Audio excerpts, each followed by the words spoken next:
Welcome to Toilet Sufra, dinner table. Today I want to talk to you about sports, and I'm going to call soccer. Today it's going to be called football because of the World Cup and because of all the teams that are playing and because of the team spirit and the sports spirits and the wonderful, wonderful invitation that the United States extended to all these countries and all 100 and I don't know how many, I think they said 103 countries are here in the United States. They're being represented by their football teams and they're playing. It doesn't matter whether they win or lose, they're playing with their sports spirits. They're playing, they have their crowd, people are chanting for them, they're cheering for them.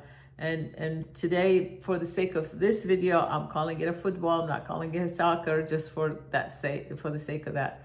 I also want to say that the Middle East and the Arab world really made me feel very proud of them. Today, I was, just like always, since I came to the US in 78, I've always held my breath when I'm talking about the Middle East and I talk about the countries of the Arab countries, because I just have no idea what they're going to come up with.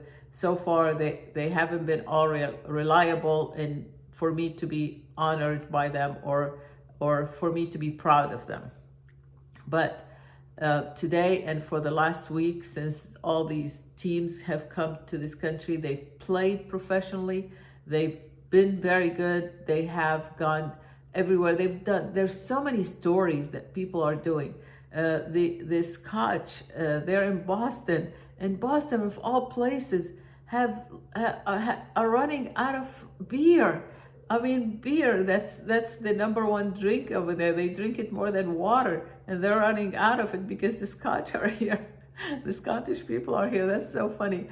But also all the other countries, the Norway, the rowing thing that they're doing, it's just like they're bringing themselves into this sports spirits, and they're bringing it here so we can just cheer for them and we can be friends with them and we can learn from them all the things that they're doing. Everybody's playing at their ultimate game, and they're playing professionally, and they're scoring, and they're doing really well. Surprising, there's so many countries that we didn't think that they would match up.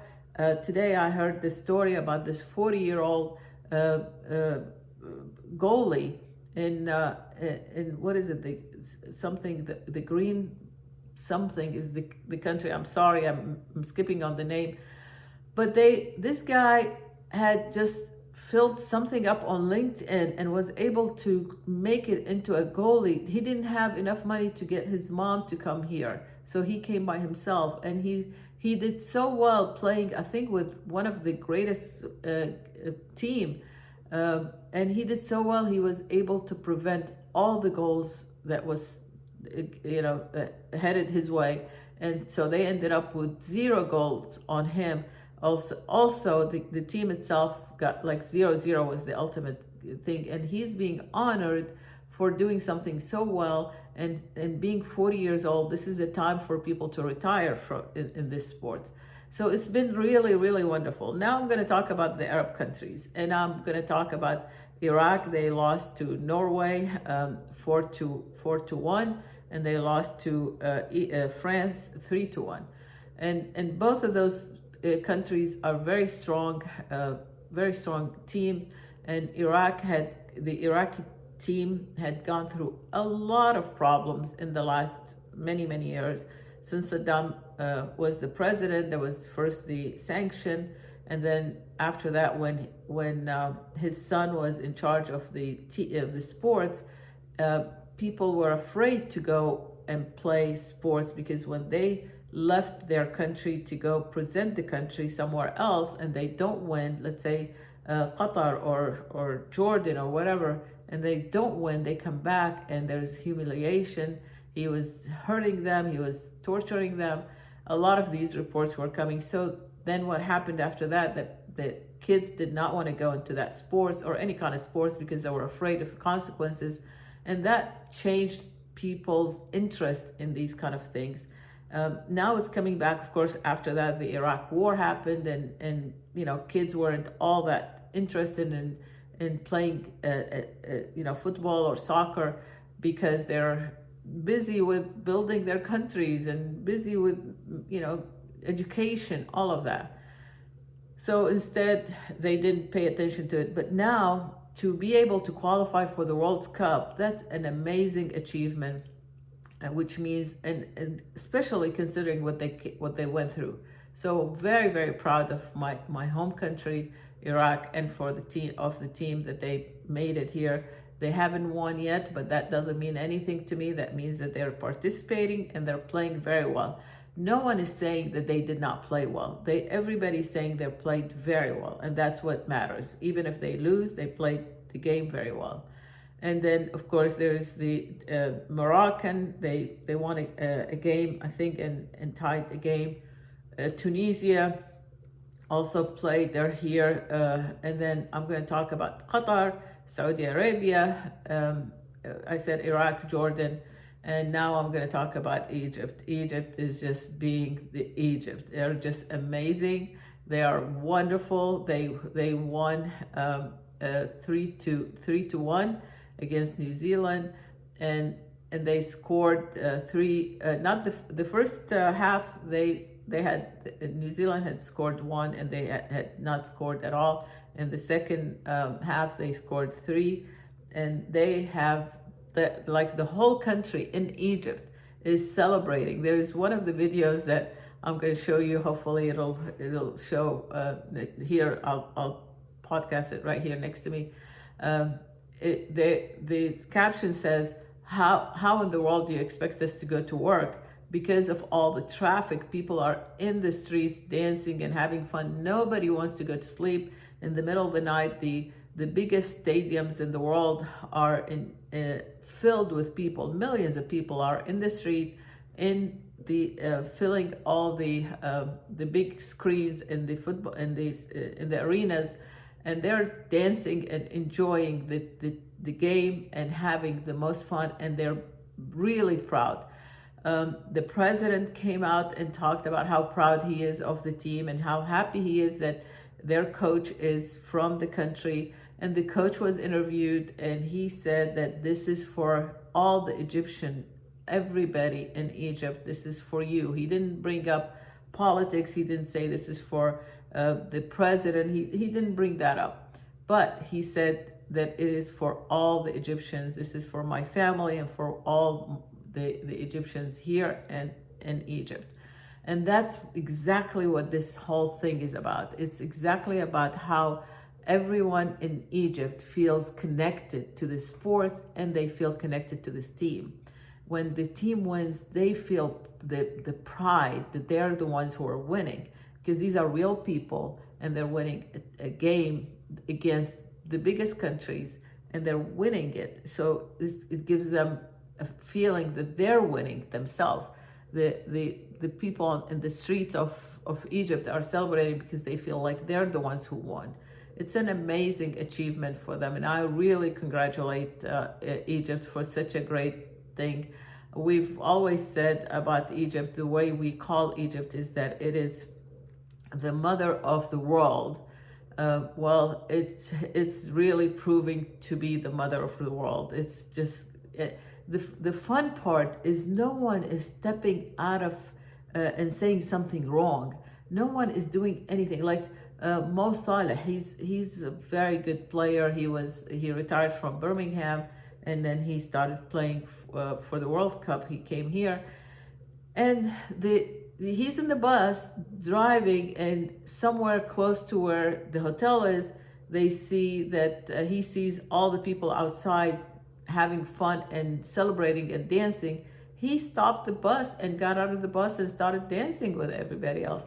He didn't see himself as a star. He didn't see himself as somebody above these people. He was celebrating, and he was being held on their shoulder and dancing. It's just an amazing achievement for him, for the team, for the rest of the team.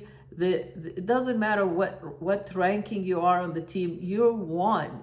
This is your thing, and you're giving pride to everybody out there. 130 million people. They're having so much fun. They feel like this win is theirs. And I'm very, very happy for them. I have to tell you a secret. Well, it's not a secret anymore. Deep inside, with all of this that's happening out there, with 103 countries being represented and they're playing and they're going through the brackets, and the next bracket and the next bracket, it's going to go on until sometimes in the next few weeks. But the bottom line, this is the host country, USA, is doing so well. USA had won, and they're really giving us all the feeling of patriotic, that this is a team that we would all support. As much as I love all the countries that I'm telling you about, ultimately I want the USA to win. This is the host country, first of all. This is the country that it's gonna celebrate 250 years. All of these other countries I'm talking about, they laugh. They really laugh when someone says, this country is 200 years old, 250 years old, because it's so young, but it has achieved more than every one of those countries, every one of them. All the countries that are here, they're older, they're more ancient. We travel and see how all these countries are, and then they come here and they are really astonished at the stuff that the United States had achieved in every field. I'm not going to say only in the medical field or only the technology field or only in the education. No. All of it. America had achieved the best, have been the best in all of them, and we're proving that to them. That we're showing it to them. Even the food. And it's funny, I saw one of the videos where people are eating spare ribs with a fork and a knife, and somebody takes that and say, hey, hold it with your hand and eat it. And that was like a barbecue rib. And that was like a completely different taste to it. It elevates the taste so much. That's what we are here in the United States. That's why I love being here. That's why I love being part of this culture that is so young yet so wonderful and so welcoming. I've been in this country 48 years. I've been welcomed in here in every which way. There's not a day that goes by that I don't appreciate that I am an American. I have been here all these years, and I've raised a family here. My son is American, and I don't have anything in the world that I would ask for other than being an American.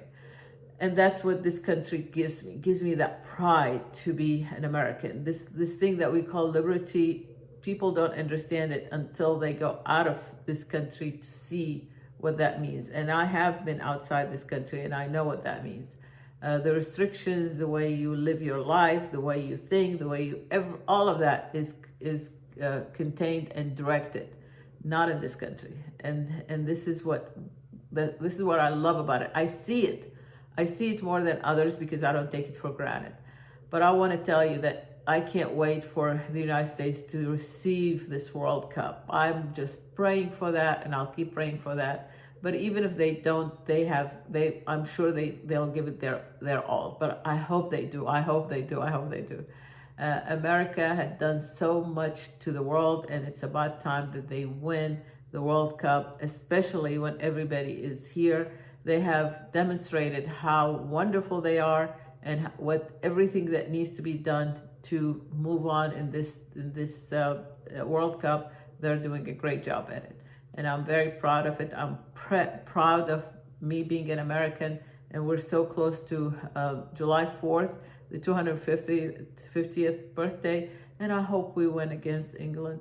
I really do hope. I'm going to pray for that. I don't know if God is going to give me a prayer that's about a team playing soccer and winning or not winning, but I'm going to try, and I'm going to ask for an exception in this case. But anyway, so please watch the games. They're wonderful. It gives you really good spirit.